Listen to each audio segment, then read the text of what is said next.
Alam mo bang saging saba lang ito, pang merienda? Nag-prepare lang ako ng 7 saging saba at ni-smash ko lang.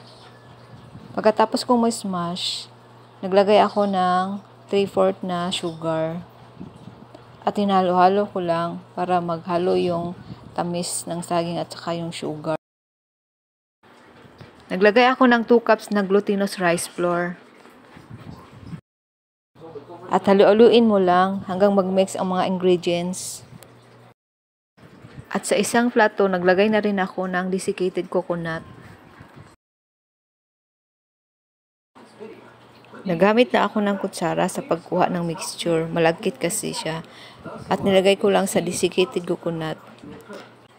Pabilog na flat yung ginawa ko sa mixture para mapantay ang pagluto.